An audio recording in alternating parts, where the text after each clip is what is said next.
Proses pembelian Sukhoi Su-35 oleh Indonesia rupanya memancing amarah Amerika Serikat.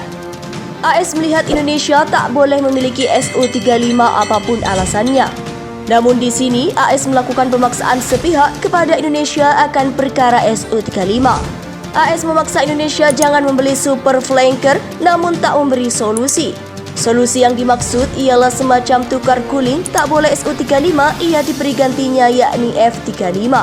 AS ogah memberi F-35 karena merasa Indonesia belum bisa mengoperasikannya. Mengoperasikan F-35 di Indonesia bisa karena uang. Untuk melantik, ground crew dan epilog tempur pasti ada.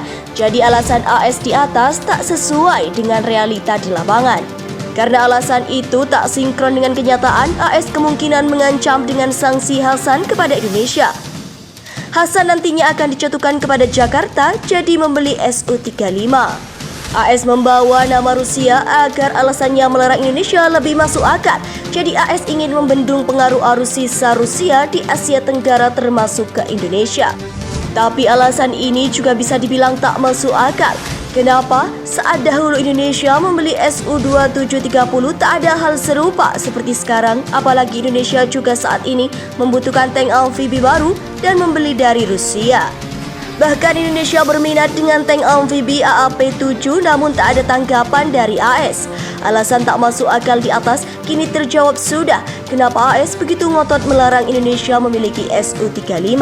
Hal itu karena uang dolar AS anak tirikan dalam proses pembelian Su-35 antara Indonesia dan Rusia. Seperti diketahui jika Indonesia dan Rusia memakai skema imbal dagang dalam pembelian Su-35.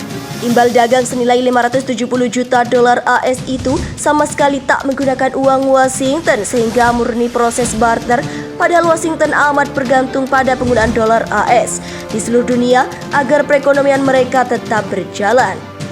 Segala proses pembayaran menggunakan dolar AS, maka Washington akan semakin kaya, begitu pula sebaliknya.